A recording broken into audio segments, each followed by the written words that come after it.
Maharashtra superfast news चॅनलमध्ये आपले सहर्ष स्वागत आहे। खास सत्याची धार लेखणीची महाराष्ट्रातील ताज्या आणि वेगवान बातम्या पाहण्यासाठी आपल्या हक्काचे चॅनल शेअर करा, लाईक करा आणि सबस्क्राइब करा। धन्यवाद। उरण नगर परिषदेच्या निवडणुकीत नगराध्यक्षपदी महाविकास आघाडीच्या भावना घाणेकर विराजमान। 21 नगरसेवकांपैकी 12 भाजपचे तर 9 महाविकास आघाडीचे उमेदवार विजयी। पदाधिकारी कार्यकर्त्यांचा सर्वत्र जल्लोष। निवडणुकीत भाजपाला अनेक ठिकाणी फटका तर महाविकास आघाडीला काही प्रभागांमध्ये नव्याने संधी। उरणमध्ये घडला बदल, जनतेला हवे होते परिवर्तन। उरण नगर परिषदेच्या निवडणुकीची निकालाची अनेक दिवसापासूनची प्रतीक्षा संपली असून निवडणूक निकाल जाहीर झाला आहे। उरण नगर परिषदेत नगराध्यक्षपदासाठी उभ्या असलेल्या महाविकास आघाडीच्या उमेदवार तथा राष्ट्रवादी काँग्रेस पार्टी श्री शरदचंद्र पवार पक्षाच्या महाराष्ट्र राज्य उपाध्यक्ष भावनाताई घाणेकर या विजयी झाल्या आहेत। तर नगराध्यक्षपदासाठी उभ्या असलेल्या भाजपच्या शोभा कोळीशहा, शिवसेना शिंदे गटाच्या रुपाली तुषार ठाकूर, अपक्ष असलेले नसरीर इसरार शेख हे पराभूत झाले आहेत। तर 21 नगरसेवक पदांसाठी उभ्या असलेल्या उमेदवारांपैकी 12 नगरसेवक भाजपचे तर 9 नगरसेवक महाविकास आघाडीचे निवडून आले।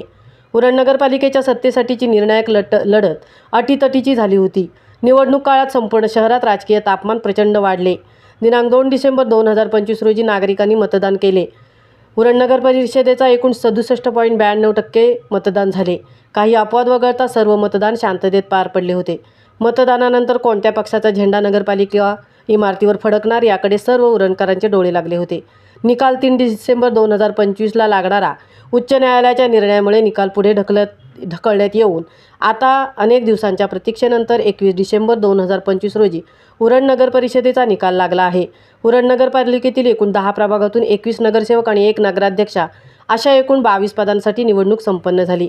नगराध्यक्षपद महिला राखीव असल्याने सर्व पक्षांच्या गणितात मोठी उलथापालथ झाली होती। योग्य महिला उमेदवारांच्या शोधासाठी पक्षांना धावाधाव करावी लागली होती आणि या निवडणुकीत 13,311 पुरुष आणि 12,903 महिला असे मिळून 26,214 मतदार होते। नगराध्यक्षपद हे जनतेकडून थेट निवडून द्यायचे असल्याने मुख्य लढत अत्यंत चुरशीची बनली। राष्ट्रवादी काँग्रेस पार्टी, शेतकरी कामगार पक्ष, मनसे, शिवसेना, उद्धव बाळासाहेब ठाकरे गट व इतर समविचारी पक्षांनी एकत्र येत महाविकास आघाडी स्थापन केली आणि या महाविकास आघाडीतर्फे नगराध्यक्ष पदाच्या उमेदवार भावना घाणेकर या तुतारी वाजवणाऱ्या माणूस चिन्हावर मैदानात उतरल्या होत्या। तर भाजपतर्फे नगराध्यक्षा पदाच्या उमेदवार शोभा कोळी या कमळ चिन्हावर उमेदवारी त्यांनी लढवली। शिवसेना शिंदे गटाच्या नगराध्यक्ष पदाचे उमेदवार रुपाली ठाकूर धनुष्यबाण या निशाणावर आणि एक अपक्षही रिंगणात असले तरी खरी लढत भावना घाणेकर व शोभा कोळी यांच्यातच झाली होती। उरणकरांच्या नजरा या दोन्ही महिला उमेदवारांच्या विजयाकडे खिळल्या होत्या। कोण नगराध्यक्ष बनणार याकडे सर्वांचे लक्ष लागले आणि आता निकाल लागल्याने सर्व उमेदवारांच्या निकालांचे चित्र स्पष्ट झाले। महाराष्ट्र सुपरफास्टसाठी विठ्ठल ममताबदे, सहतृप्ती भोईर, उरण।